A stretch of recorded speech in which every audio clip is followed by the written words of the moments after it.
St. Isidore's Historical Plaza's second Sunday in the chapel presents Operation Pedro Pan, a look back at an event in Cuban American history few of us knew about at the time, and even fewer recall now. It involves the little-known exodus of over 14,000 Cuban children to the United States via airlift over the period 1960 to 62, just after takeover of Cuba by a revolution that brought to power Fidel Castro in 1959, when he declared all Cuban children citizens of the state and subject to a state-mandated curriculum that was decidedly anti-American. As a result, many Cuban families began secretly airlifting their children alone or in pairs into Florida with the support of the United States government. From Florida, and with a great deal of support from Catholic dioceses and other social services all over the country, these essentially orphan children were absorbed into American life.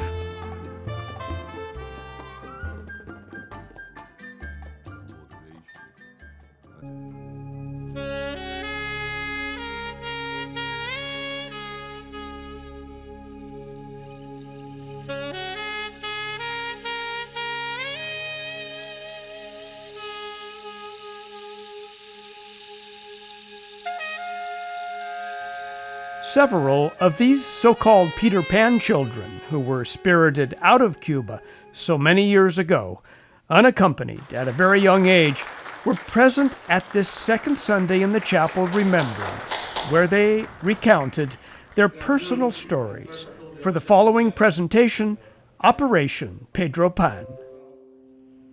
I came on a Pan Am flight when I was 7 years old, so I'm one of the youngest. There are some younger, but I haven't met many younger than I. There's several topics we're going to cover in the PowerPoint. First, kind of a description, a general overview of Cuba in 1958, prior to the Castro Revolution. The idea of patria potestad, that is where the state asserted sovereignty over children. Cuba in the early period of the revolution between 1959 and 1962, an overview of Operation Pedro Pan, what Pedro Pan looked like in Cuba and what the operation looked like in Miami, and finally the unaccompanied Cuban Children's Program. We have a number of references that we used to put this together.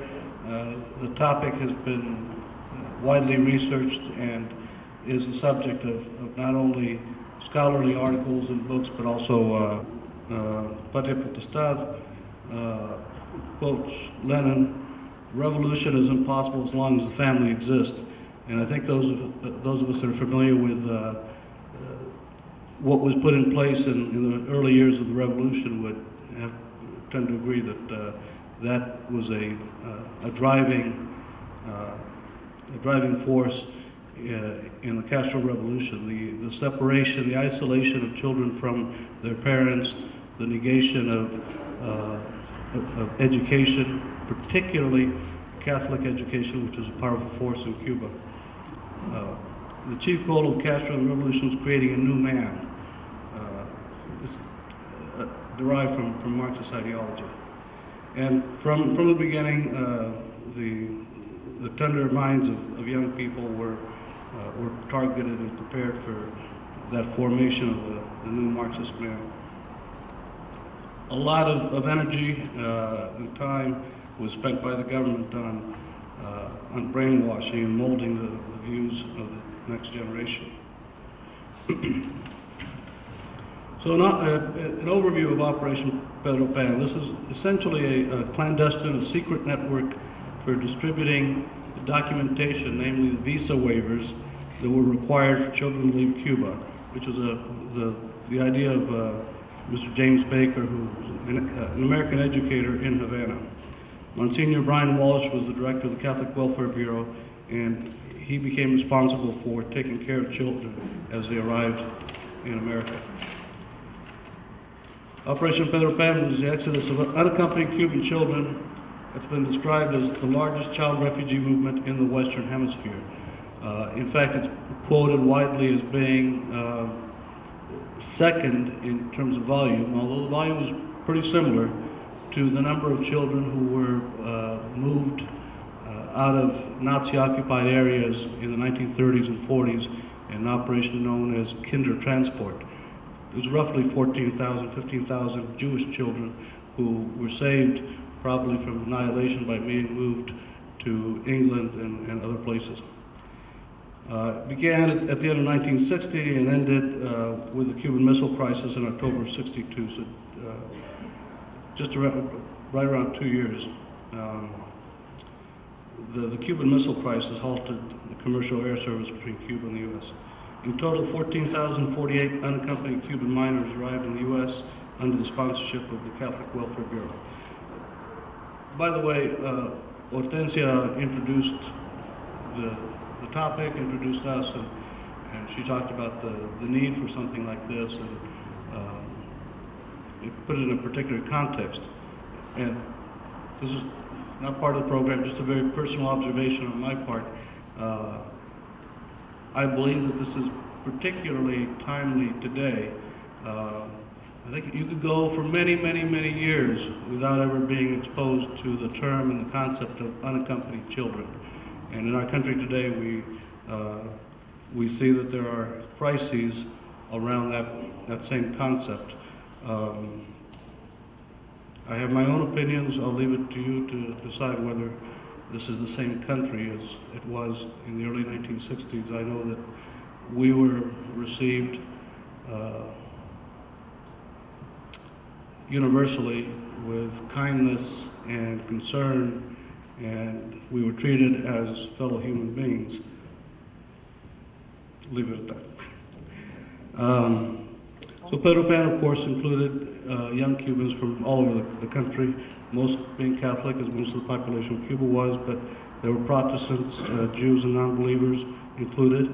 And we can tell you from our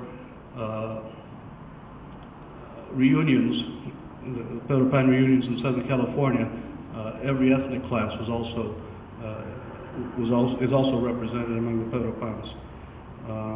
The name Operation Pedro Pan was coined by Gene Miller, a reporter from the Miami Herald, in an article which first appeared in March 9 of 1962.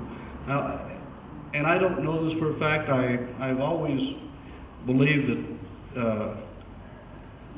that that name probably derived from the fact that if you think back to the early 1960s, Peter Pan was a hit Broadway show, and this idea of children flying across places and children in danger of flying and maybe remaining eternally childlike was a popular idea. So there are two components to Pedro Pan. That is the piece inside Cuba, the network that got children out, got them, families got visa waivers. And the second was the Unaccompanied Cuban Children's Program, which is responsible for their care in Miami. The next quote, I think this is very, very important. There are Americans who I think naively believe that everyone who was opposed to Castro must have been a Batista supporter. That's far from the truth. A formidable group of middle-class Cubans wanted to see Batista removed, even if they had no clear idea who would replace him. But that mattered less than seeing the end of Batista's regime. I can tell you in my own family that's the case. My dad, who just died last month at age 92, was an opponent of Batista, got thrown out of the Cuban army, was jailed by Batista, and was an early critic and opponent of Castro as well. December of 1960 brought the Student Index, a file compiled on every school child, which was used not just to track their scholastic progress, but whether or not the kid and the family were good revolutionaries and supported the government without question. Children were asked to spy on their family and report suspicious or counter-revolutionary activities in the home. 1961 was decreed as the year of education. Again, very tightly controlled education, all with the idea of inculcating certain Marxist values and indoctrination. In January of 1961, the government announced 1,000 students would be sent to study in the Soviet Union in June. Again, you can imagine what that recalled in Cuban families who were familiar with the Spanish experience. In February of 1961, the first private schools were confiscated by the government, and 4 youths were executed for shouting anti-government slogans. April 1961 was the date of the failed Bay of Pigs invasion. This was an event that would forever be linked with the word fiasco.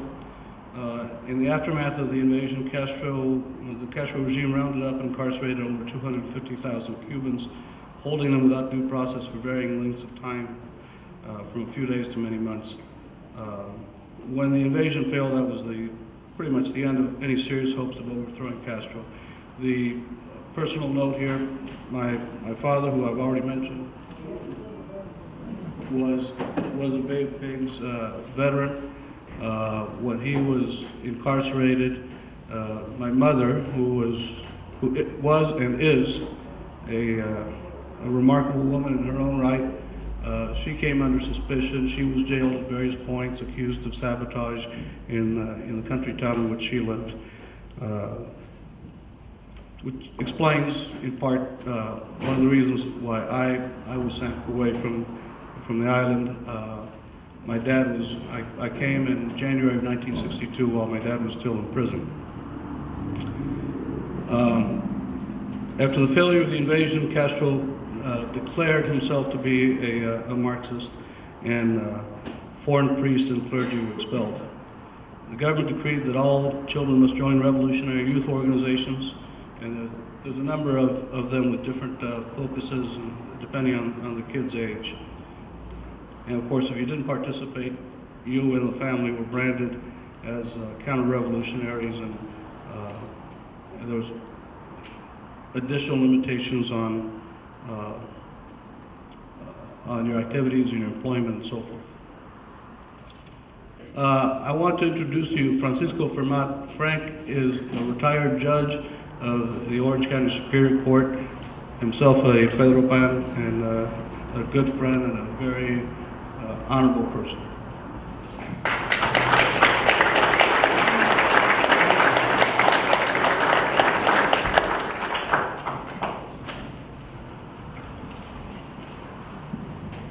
Me not speak English, not too good. There's a time when I spoke that way. Thank God I've gotten better.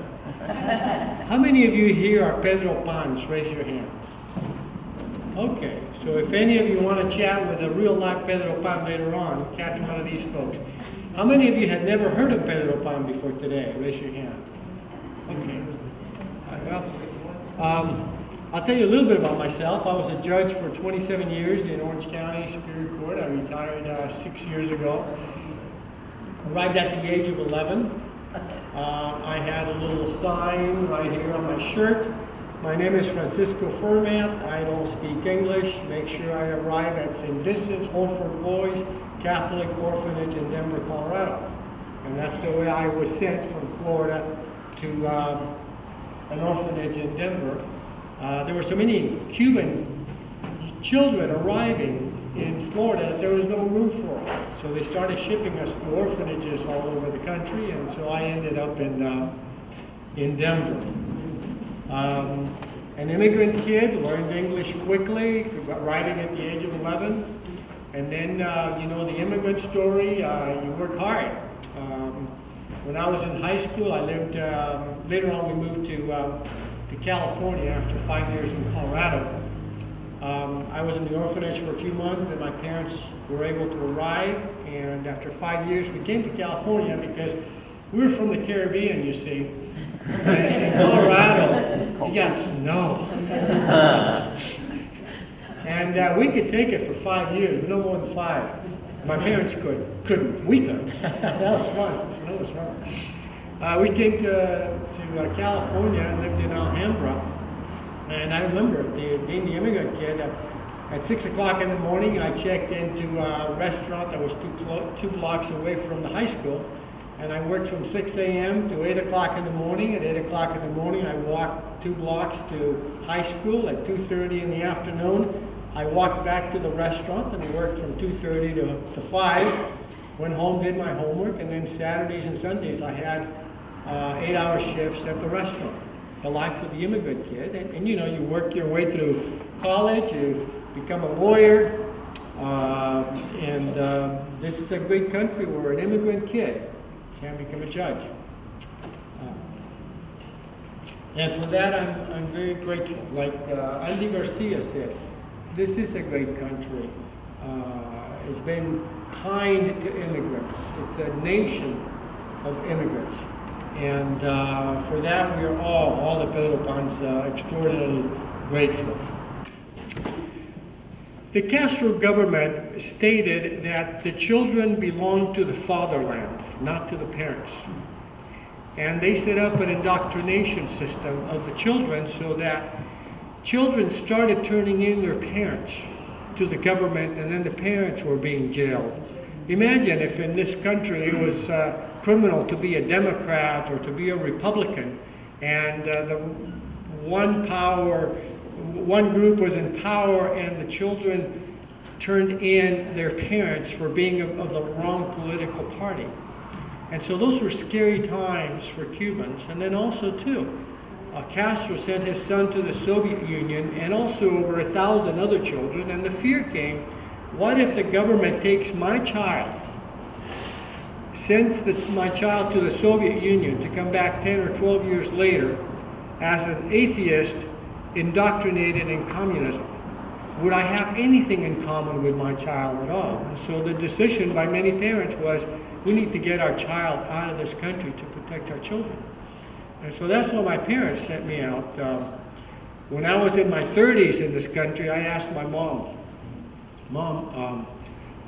must have been really hard for you to make the decision to send us to the United States.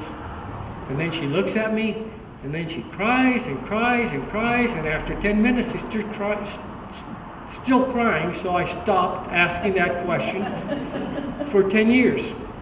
When I was in my 40s, I asked my mother the question again. Mom, it must have been really, really hard for you to send me and my 2 sisters to the United States like that as Pedro Pan. She looked at me, and then she cried for the next 10 minutes, and she couldn't talk about it. So I decided, okay, Mom, I'm not trying to hurt Mom. I'm just trying to understand and to help her to tell her story. For the last time, when I was in my 50s, I asked my mom the question, Mom, it must have been really hard, and she cried for 10 more minutes. So I stopped asking the question. Was it hard on the parents?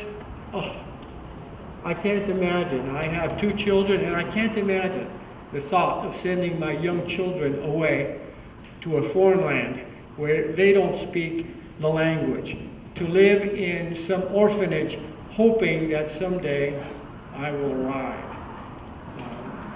I have a good friend who's a lawyer in Santa Ana. He was 12 years old when he was sent to the United States, and he was not as fortunate as I was. I was reunited with my parents after a few months. He was reunited with his parents when he was 23 years old. And he had been a foster child, orphanage, and a foster child. And then he was married and with 2 children when he finally saw his parents again. So that's how we got here.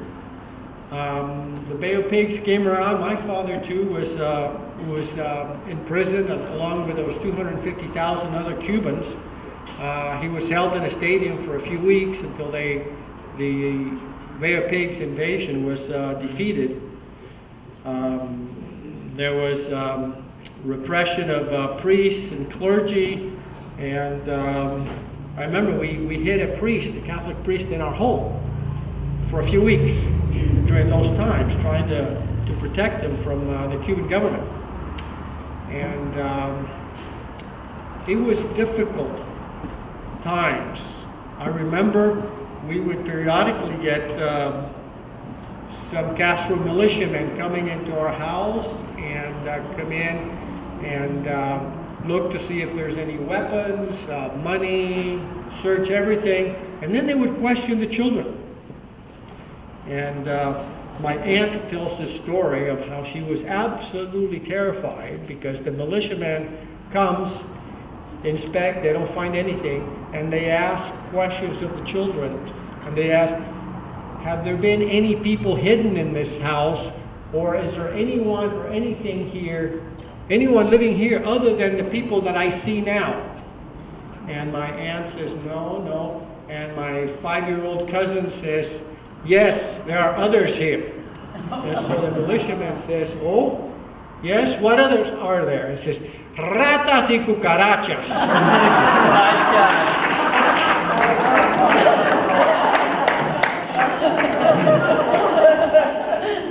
Oh yeah, rats and cockroaches. And my aunt tells the story, and she says, I thought I was going to have a heart attack. Because if he had told of the many people we've hidden here and the things we have held in our house, we would have gone to prison and run away. But no, ratas and cucarachas.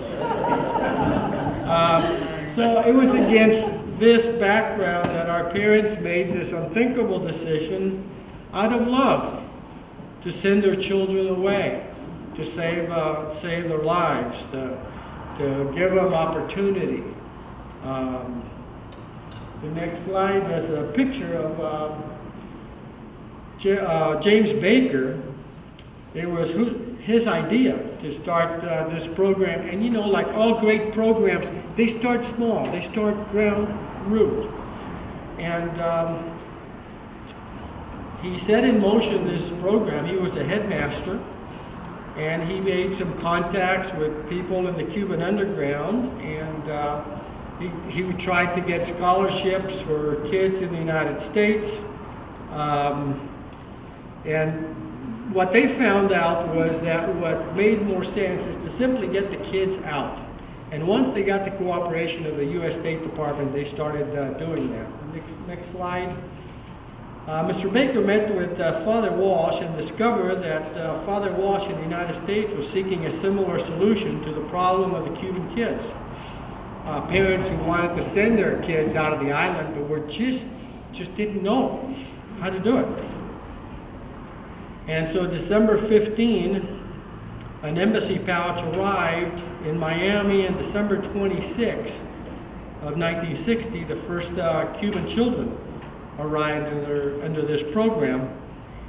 And 14,000 kids arrived this way. Now, what the Cuban government thought was happening was Cuban parents were sending their children to the United States to spend a few weeks with relatives.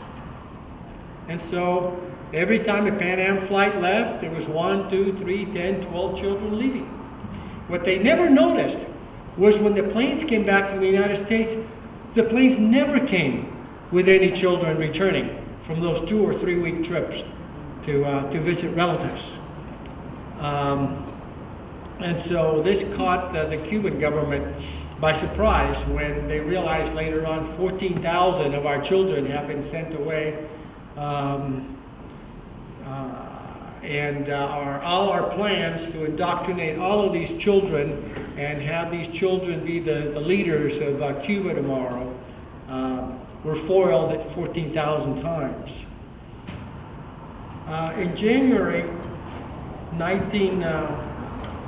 1961, diplomatic relations between Cuba and the U.S. Broke down.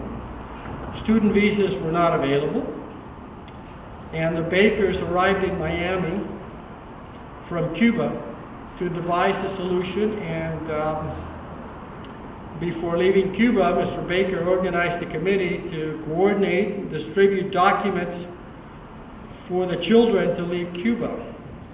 And we knew my grandmother had a friend who was one of the inner contacts at Pedro Pan, and that's how we were able to connect with this clandestine program so that we could leave the island.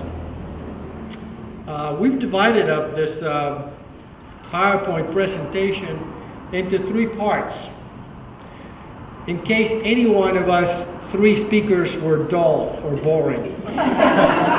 So now I will leave you to our next presenter. Thank you.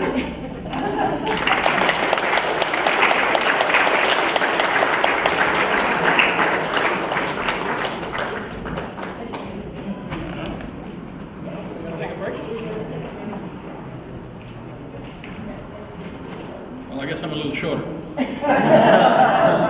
Hello. I've just been informed that we're going to take a break now. Take a break. There's all the stuff outside, all the papers that they can actually view, some books. So there's actual paper. Okay, there's actual material for you to look at out there that talks about Pedro Pan. You don't know how fortunate you really are to be here today. Okay? You got, first of all, you got Andy Garcia. Okay? Then, now to finish the program, you're going to get, after the break, you're going to get another Garcia. Enrique Garcia. And there's a big difference between us. There are 2 differences. One, he has the money. No doubt about it. Number 2, I'm the stud. Okay?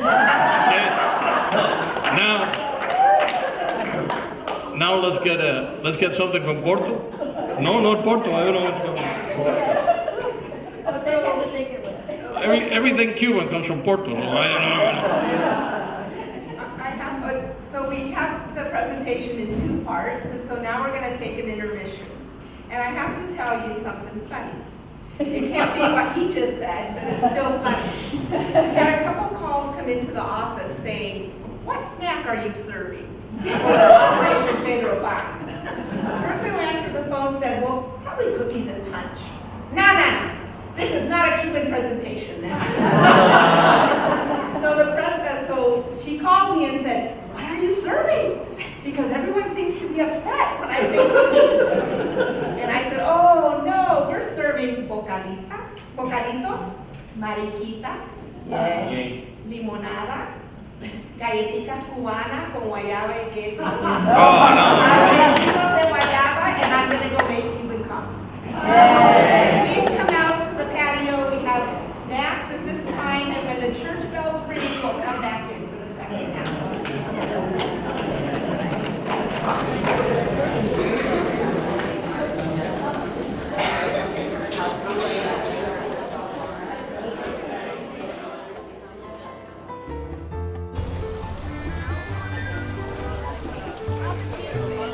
Intermission out on the plaza was a time for old friends and familiar faces to gather and remember, break bread, and some traditional Cuban cuisine,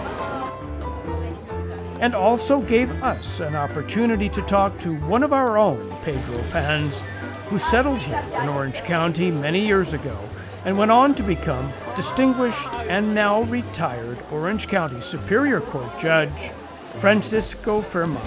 Well, here at, I guess we'll call it intermission, in this event, the second Sunday event at St. Isidore's, that they are calling the Operation Pedro Pan, something I'm not familiar with, but this gentleman here with me is. And so we're going to let him tell us a little bit about it. He spoke, if you recall, in the first part of the program. Retired Judge Francisco Fermat, Yes. from Orange County Superior Court. Yes. Okay. Yes. Well, we're lucky to have you here, and fortunate to have you tell your story earlier in the presentation. A fascinating story of struggling immigration, classic American story, really. Judge Fermat, tell me what it feels like to be surrounded by, really, this is your community, right? Oh yeah, surrounded by Cubans who came as young children in 1961, and I look at them, and now they're wearing glasses and hearing aids, and how did the years go by so quickly? But this is a community of Cuban Americans who were shipped off to the United States because their parents were afraid that the Cuban government was going to turn them into atheist communists. That would be the Castro government, The new government in 59. Yeah, the Cuban government was going to turn them into that. And in order to protect their children, they sent them away to other countries, mostly to the United States. And so the 14,000 Cubans, we ended up in orphanages throughout the country. And there's a map over there that's really an interesting map that shows all the states of America that received these Cuban Americans. Yeah. And so I stayed in an orphanage for 4.5 months until my parents arrived. And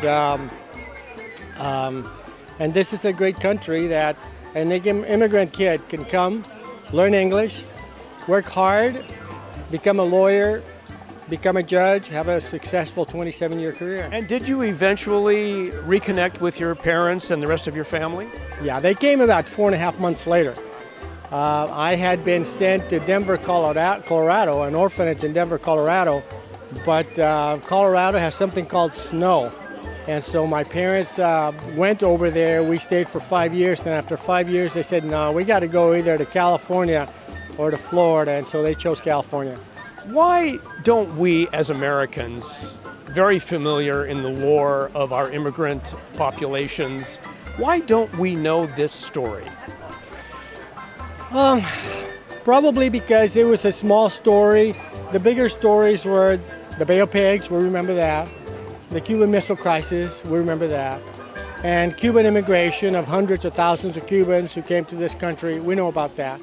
And the story of 14,000 parents who sent their kids to the United States is a small part of that story, but it's a story of how desperate and fearful an immigrant parent can be so as to risk his child's life and to risk separation in order to bring a better life to their children, especially when we're talking about issues like freedom and safety and government repression like we were facing in Cuba. I got to ask you, because it's such a prominent, I mean, it ties into the front page of the Los Angeles Times. I mean, the problems that we're having with immigration and the separation of children from their parents today. I mean, it's another permutation of a very similar story in some respects. How do you feel about that? I mean, where do you, as a retired judge in Orange County, how do you feel about that whole issue? I was a public servant. The role of government is to serve the people, not to process the people. The role of government is to help the people, not to harm the people. And what we are finding here is decisions being made in Washington with very little thought of the impact that is going to have on the lives of people. And what we're doing to the immigrants, I think, is totally un-American. Either we need to change those policies or we need to take down that Statue of Liberty as being just a hoax and a lie. And it is not a hoax and a lie. It is really, I hope, just a temporary blip in American history where we have forgotten, based on ill-thought policies, where we've forgotten who we are. We're a nation of immigrants. Our wealth, to a great degree, comes from our immigrants. Yeah. Well, you certainly yourself are a wonderful example of that immigration story that is ongoing in the United States, and we're in fact going to hear some more stories as we go back. We just heard the bells, so that's our call to go back into St. Isidore's and hear some more stories from what they are calling Operation Pedro Pan. And I'm looking forward to it. Hope you are too. Great. Thank you, Judge. Thank you. All right. Thank you very much. Good.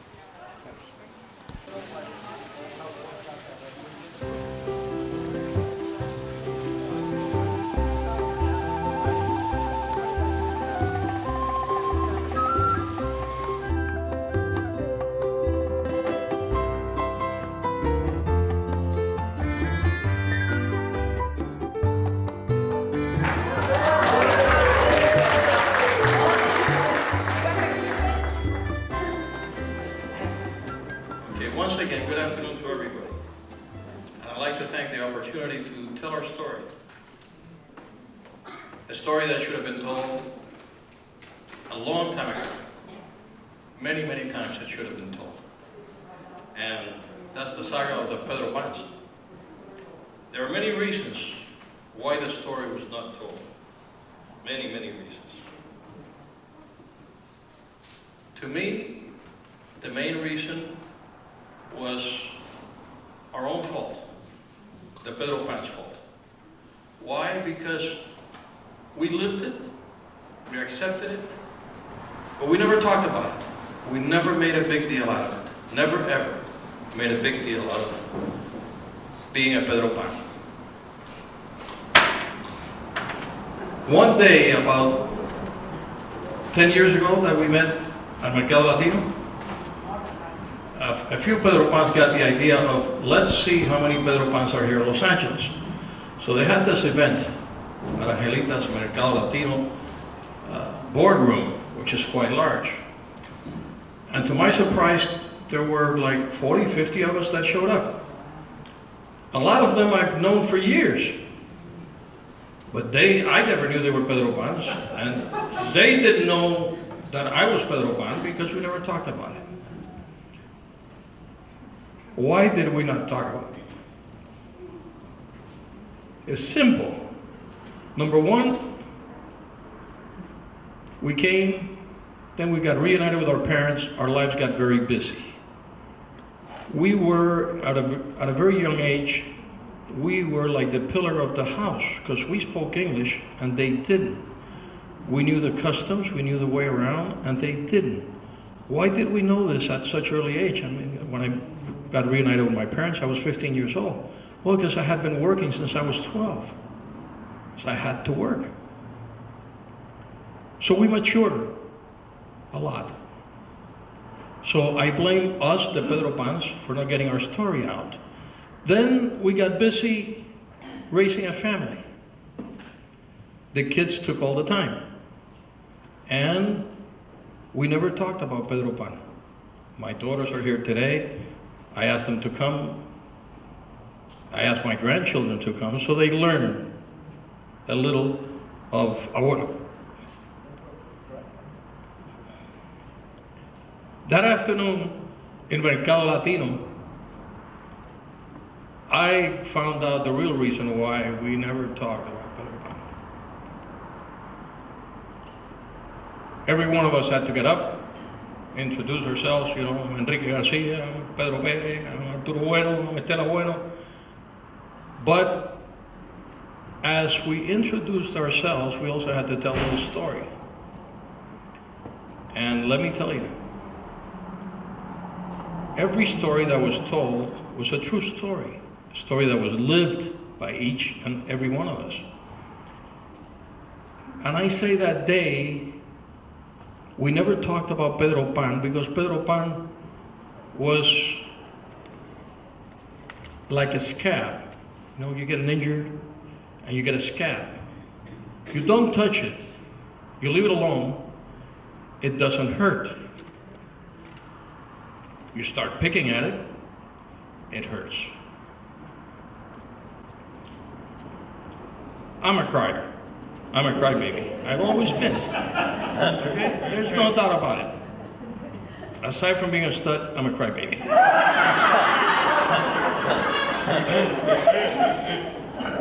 But that day,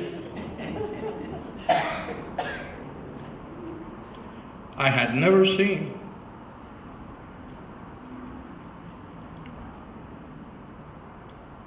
so many tears from grown men and women. So that's the reason why the story of Pedro Pan, I came to the conclusion, that's why we never talk Pedro Pan.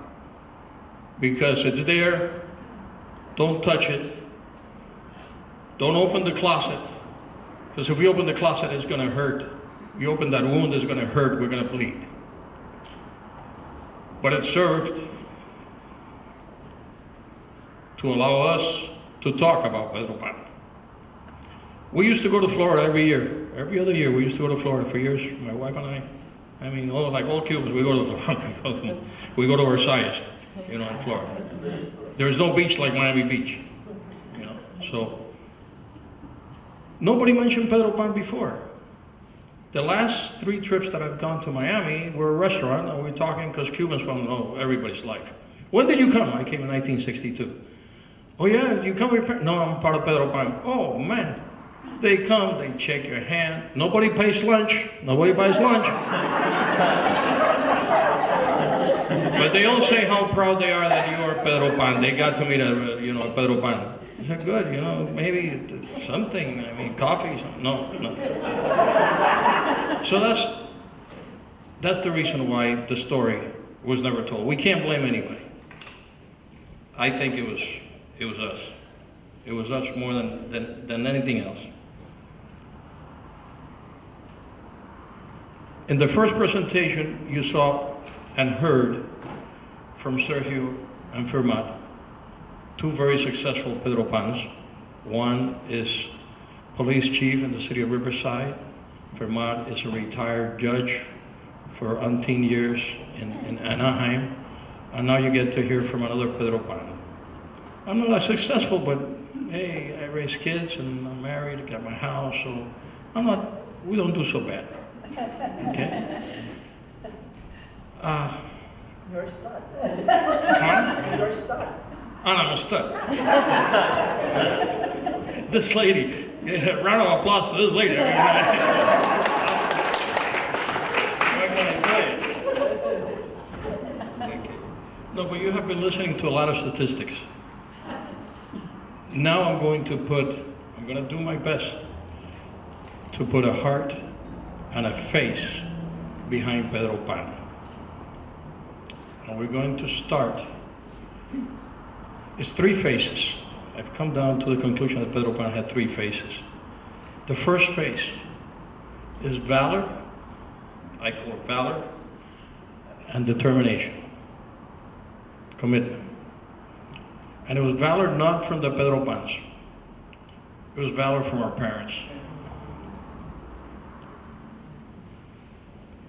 I don't know how many nights they must have talked and cried and figure out if this is the right thing to do.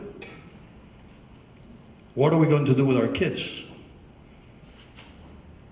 They made the right decision. They made a very, very brave decision. Let's send them ahead and we'll meet. That was the uncertainty. Right now there are flights to Cuba. People from here can go to Cuba. When we came out, it was goodbye. And if you were lucky, you got a 3-minute phone call, which was cut off at the end of 3 minutes by the operator in Havana. Your 3 minutes are up. Boom, you're done. And you don't know how many times you make that call. And you don't know if your parents were actually going to come out or not come out. So the parents had to be extremely, extremely brave and had to make, what could be more difficult, I ask to each and every one of you here, than to separate yourself from your children? I don't think there's anything. I've asked myself many times, if confronted with the same problem, would I do it? And the only person I would answer that would be the Lord up there. Ask Him to give me the strength and do it. But would I be able to do it? I don't know. It would be a decision that very difficult. After they made the decision, they had to overcome the influence of the families. Uncles, aunts, grandmothers, grandfathers. I'm sure that not everything was positive. You're crazy sending the kids along. You don't know if you're going to see them again. What's going to happen to them? Who's going to take care of them? But my parents, thank God, once they made the decision to go, that's why I say is courage and decision. That's the first phase, valor and decision and commitment. They were committed to it. They are going because they're going. Because as parents, we don't count.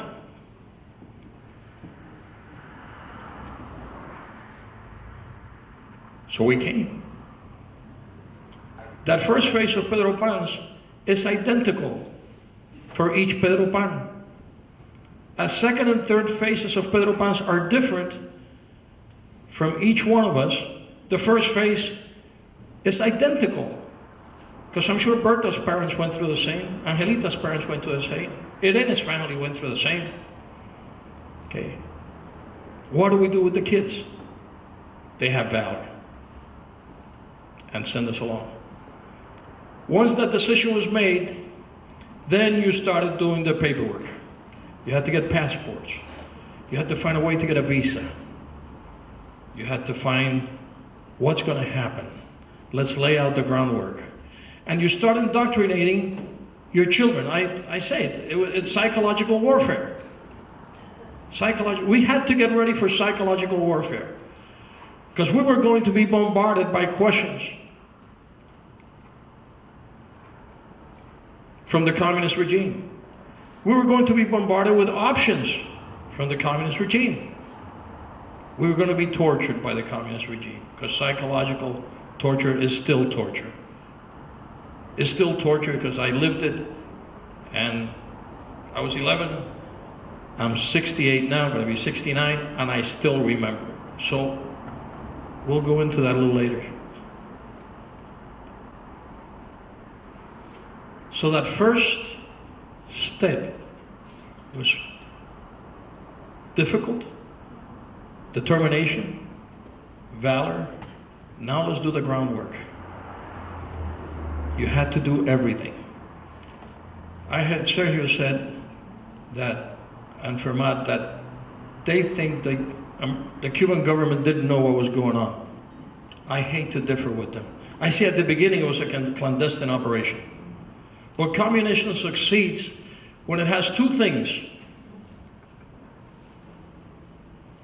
When it separates family and it eliminates religion. He did that in 1961 by expelling priests, nuns, and other sects.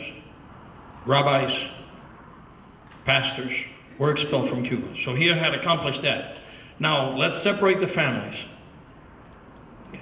This was a way of also separating families, because it brought discord among many members of the family. A mother that didn't want the child to go, the father that didn't want the child to go. And then when the child left, families separated. And mother or father would split and go each different way. And there was the homeness, okay, that Cubans were known for, okay. We were tight as a family. It was gone. And let me tell you something, it has never come back. Because as Cuban refugees, we were all over the place. I have cousins and aunts, and some that are in Cuba, I never saw them again. Some live in New York, some live in Texas, some live in Florida. We were all over. And we meet once in a while, we hug and we say, we love you, but it's not the same. We were tight. He did away with that. He did away with that.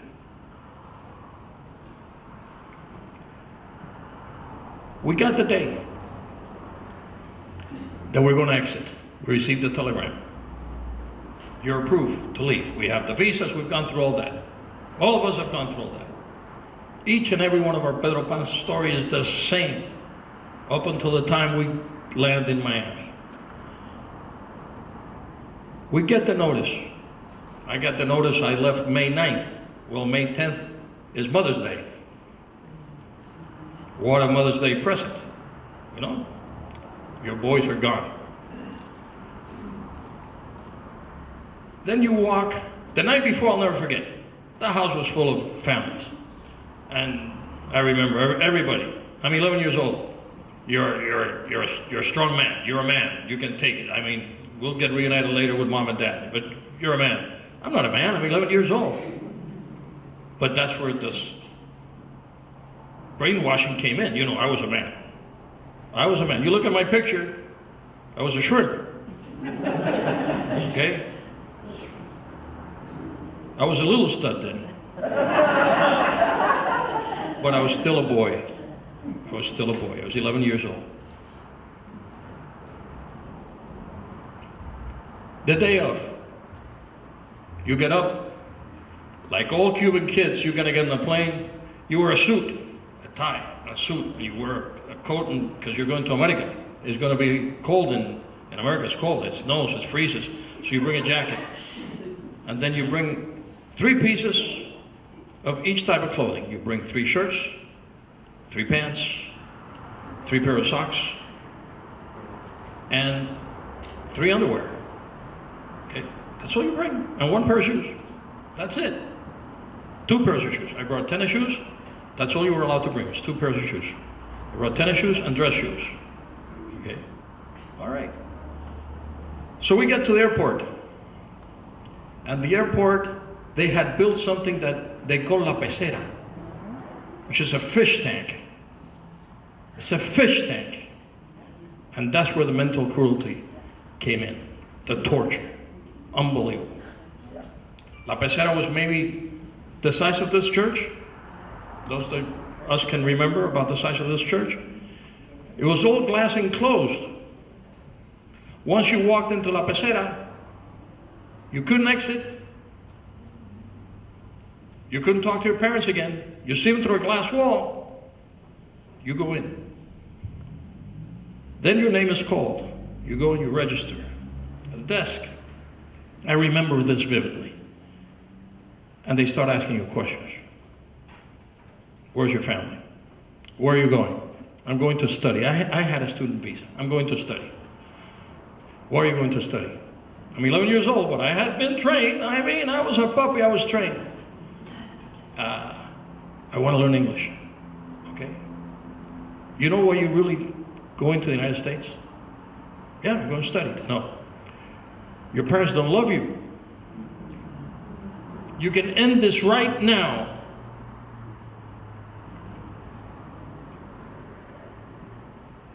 And you say, you don't say anything, really. I don't remember saying anything.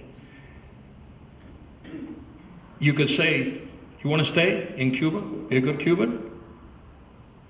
All you have to do is say the word. Fidel will adopt you. You'll become one of the chosen ones. You will be one of his preferred children. Your parents don't love you. You got to face that. You're going to a strange country. You don't speak the language. You don't like the food. Why are they sending you away? You love your parents? Yeah, I love my parents. Why are they sending you away? Because I want to study English. You sure about that? Yeah, I'm going to study English. Okay. Who in your family is part of who is in favor of the revolution? Who's in favor of not the revolution? Who's against? Who's an anti-revolutionary? That's what they would say. I don't know. I knew everything. What was going on? So you go and sit down. There was another room that they would take people to, especially men and women and older teenage kids. I did not go. My brother did not go. In that room, you would be strip searched because you were not allowed to take out any jewelry, any cash, nothing. You would be searched. We were fortunate. So you would see this couple, and we knew what was going on. The woman would go in one way, and the man would go the other way, and they'd come out later. We knew what was happening. Nobody said a word. All this time, the only contact you have with your family, you look through the glass, and they're there. And they're laughing, and you're doing good. And you're not crying because you've been crying for this date, for this moment. But you're dying inside. But you don't cry because you don't want them to cry. They don't cry because they don't want you to cry. And then they call you. Come, form in a line. So you go and you form in a line. So you walk to the glass and you see all this handprints in the glass. You're touching hands through the glass. And your parents said, okay, go. So you go and get in line. You're there in line maybe 5-10 minutes. Then they tell you, go sit down. You go and sit down again. Your parents look at you, their eyes are wide open. Your aunt and uncle are there, and they're looking, and they say, what's going on? I said, I don't know. They can't hear you, you can't hear them, you have to libre. So you sit down again. Another hour, 45 minutes goes by, and you go to the line again. This happened 3 times. So every time,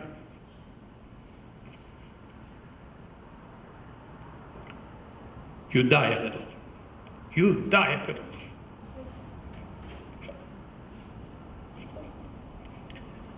So finally, the 3rd time was the charm.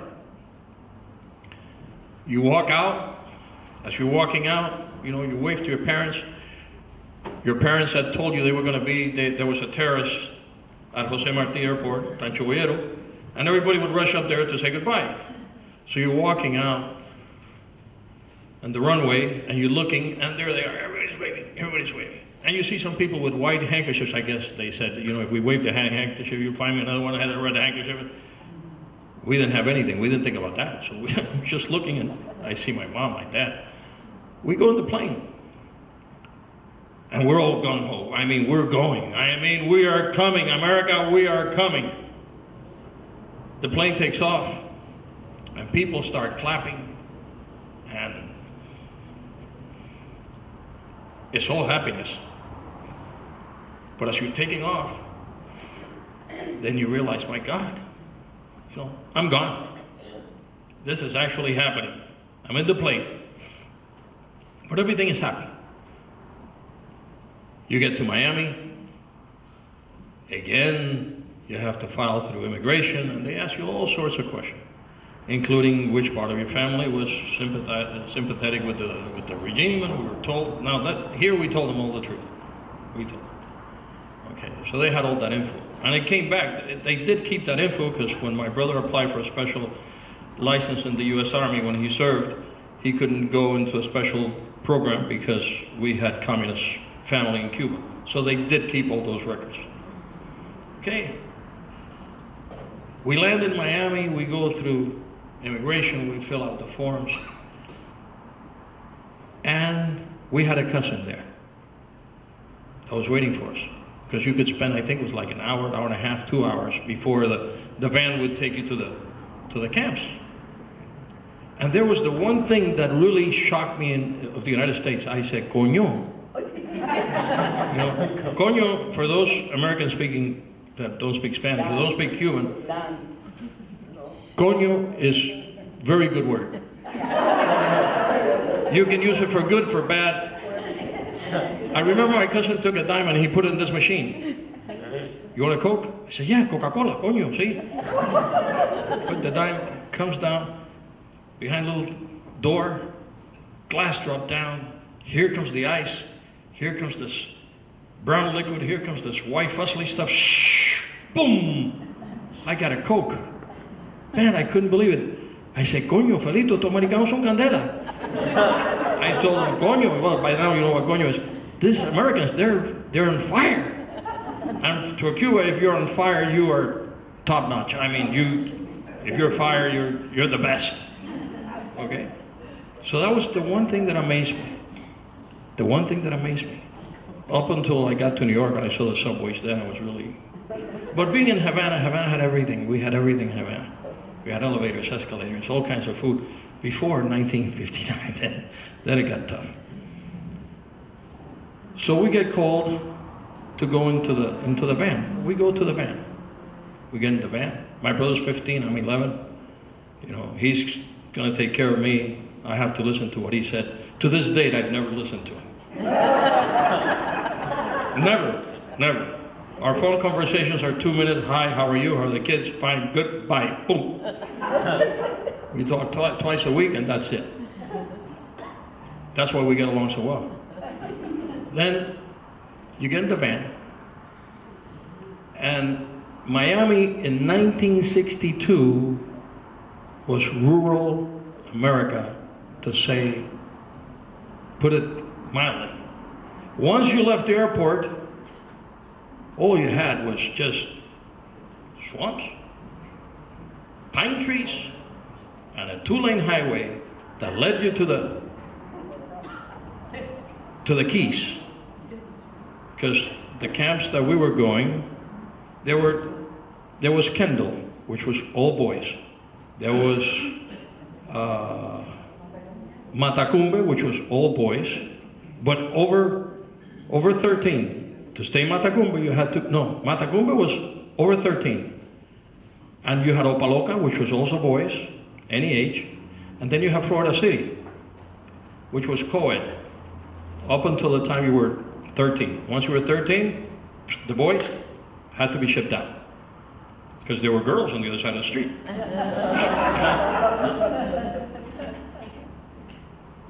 So this van goes out, I guess it was forever, and he stopped in the middle of nowhere. The driver, whose name we find out later was George, whose son is still alive, here living in Los Angeles. We meet him all the time. We've seen him at the functions.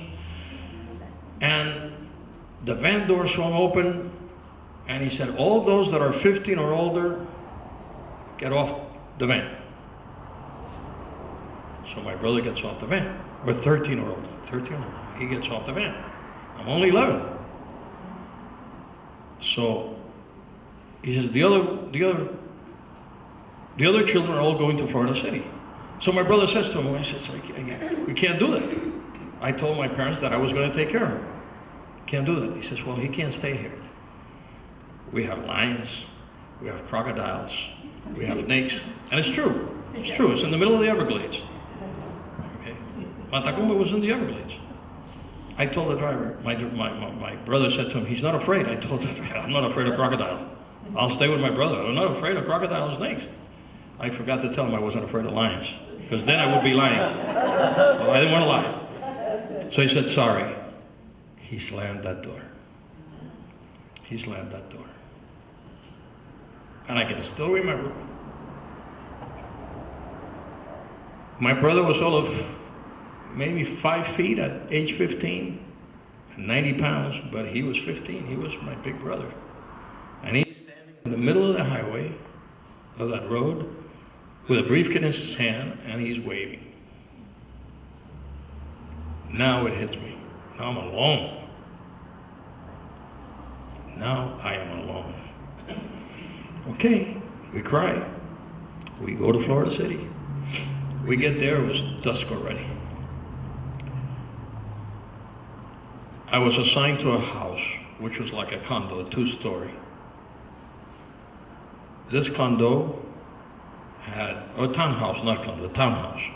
This condo has 3 bedrooms upstairs, 2 bathrooms. 1 bedroom was for the family that was taking care of the mother and the father of the house. The other bedroom was for their sons. They had 2 sons, which I say were college age, just starting college. And the other room had 3 sets of bunk beds. 3 sets of bunk beds in 1 room. Now there were 2 kids assigned to each bed. And all total in that house, we were 26 kids. 26 kids. So, Angelita's nodding her head, she knows. You took a shower 2 minutes. You peed 30 seconds. I mean, there was no constipation. There was no time for constipation. You were trained, you sit down, boom. Otherwise, it was done. We laugh now. I mean, as Pedro Pan, we laugh. But it was something. And God forbid you stay longer, that door was about to come down. Dun, dun, dun, dun, dun, dun, dun, you know. Okay. The following morning, the first morning, it really hit me. It really hit me because phase 1 is over. Our parents were courageous. They sent us out. We got here. Now what? And you know who I asked that question? Now what? My best friend. And most of us had him for the same best friend. Was the mirror. The mirror in the bathroom. We would talk to him and ask him questions. At least I did. And, you know, now what? And the answer to what is simple. And it'll take us into phase 2. And it says, childhood is over. Childhood is over. You're no longer a child. You're in the middle of the ocean. Now you either swim or you sink. I'll take a quick break for any questions that you may have. Anybody, from me or from any other Pedro Pans. Did you know any of the other children from your town? Did you know any other of them? When I got there, well, in my townhome, I didn't know anybody. Then I got to meet one kid later, a boy, Andresito, who came a few days after me. You know, I asked him about my parents, he didn't know. But that was it. There were a lot of tears. There's something very, you know, because children are cruel. Children we know can be very cruel. However, there were tears every night in that room. I mean, we slept in the living room, we slept in the kitchen, and the small dinette area. Okay? There were 14 of us there. And at one time or another, they cried. We cried. And you know something? Nobody laughed at a cry. Not one person was made fun of because they cried. You had some kids that literally, from nerves or whatever, would be in bed. And we would find out the next morning.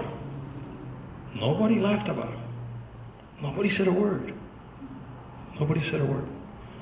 So, stage 2, yes? Did you ever see your brother again? When you were at camp, did you see your brother? I saw my brother 2 weeks later. They used to, once a week, they used to bring two bus loads from Matacumbe to Florida City to see relatives, or for the boys to see the girls. Because the girls wanted to see the boys. The boys didn't want to see the girls, but the girls wanted to see the boys. Yes, 2 weeks. Yes, ma'am. Did the foster people receive money for taking care of you? I don't know. I would like to say yes. It was a big responsibility in the house. But I'm sure they must have received some money. Through the Catholic Church, possibly? Well, it was the Catholic charities through Monsignor Walsh, which at the time was Father Walsh. He became Monsignor a little later. Once he got rid of all the Pedro Pans, then made him Monsignor.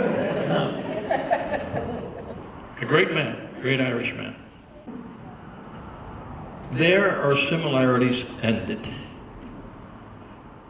Now the thing that we talked about, we go into phase 2, and it's challenges, and adaptation, and growing up. Who was going to leave the next day, or the day after? And where were we going? Were we going to Nebraska? Were we going to Wisconsin? Were we going to California? Going to New Mexico? Were we going to New York or Chicago? Or Houston? Or wherever we were going to be sent? That was the uncertainty.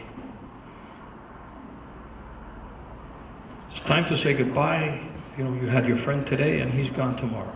You never hear from him again. I mean, that was it. There was no correspondence, there was nothing. You had Carlos today, he was your buddy, and tomorrow you better make friends with Miguel because Carlos is gone. And one thing I did notice, nobody got too close to somebody else there. And I think it was to avoid the pain of saying goodbye. We had already done that. We had already gone through that stage of saying goodbye. We didn't want to do it again. At least I didn't want to do it again. And our lives then took a turn. There were many that went to foster homes, very good people. There were many that went to orphanages, very good orphanages. There were some that went to school, even in Miami, wonderful. There were instances where children didn't want to leave their foster homes when their parents came. Because a few years had gone by, they had gotten used to the language, to the people, and they really didn't want to change. I know personally of an instance where a foster family lived in Coral Gables. Their children had already grown and gone to college. And they adopted these two brothers. You know, actually not adoption, they took them in as foster children. When their parents came, they took the parents in also to the house in Coral Gable. They got them jobs, and they put the down payment on a house. When they left their house, they went to buy a house. So there were a lot of good people, a lot of open heart. Okay, that's why we always say the American people are good people.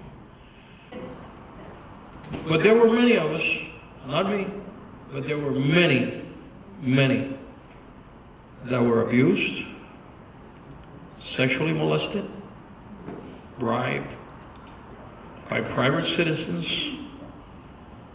and the clergy. And the clergy, believe it or not. Okay. That was phase 2. Everybody's gone to different homes.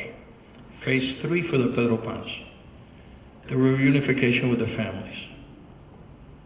And everybody's life was different. Some children got reunited with their parents in Florida when they came. Some of their parents were relocated to the areas where the children were through churches, Presbyterian churches, Episcopal churches, Catholic churches, that actually provided home and guidance for their parents.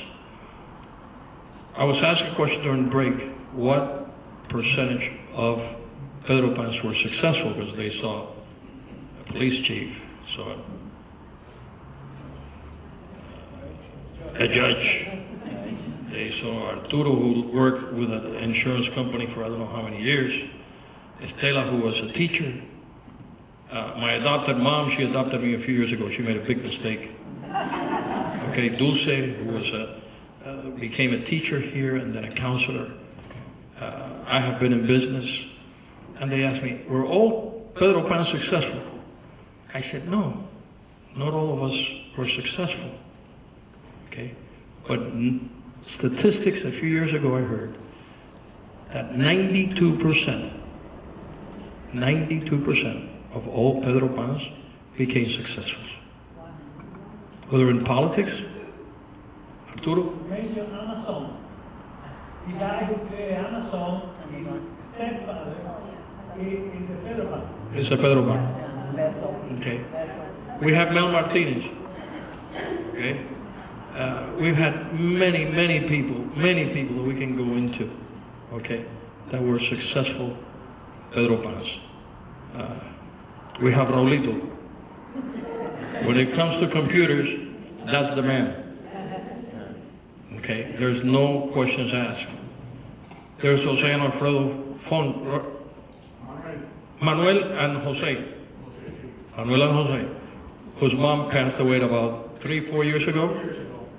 Okay, wonderful lady.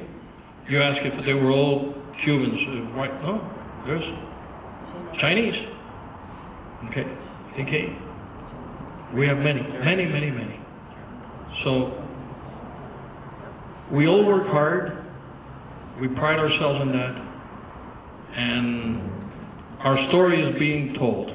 We're beginning to tell the story. If you have any other questions, because we're gonna wrap up. I mean, I could talk here forever, but the stories. Yes, ma'am. Most of you were white. How many were like blacks, mulattoes, and Chinese?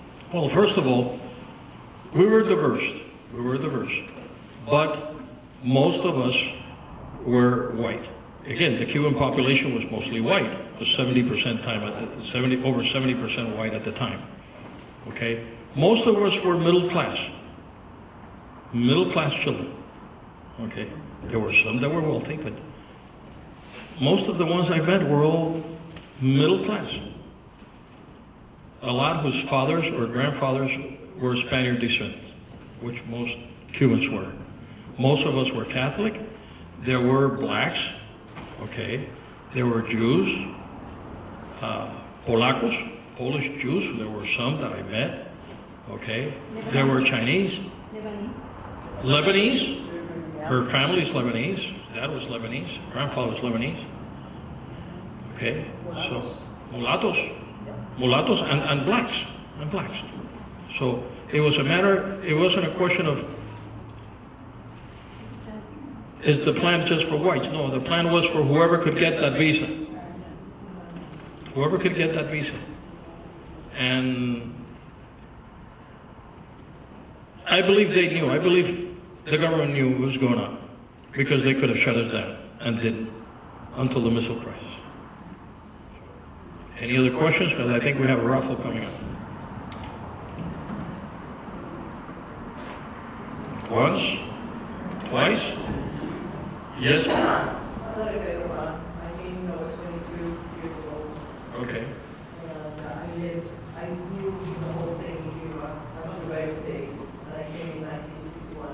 And I'm so damn proud of it. So proud of all of them.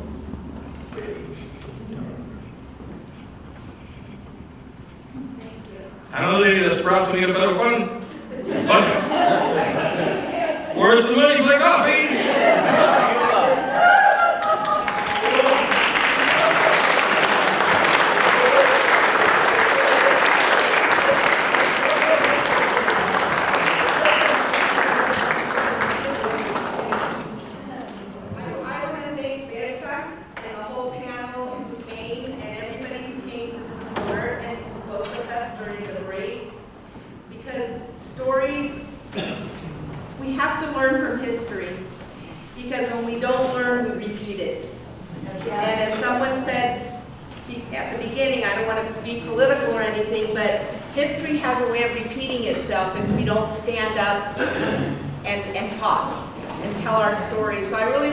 Everybody who came.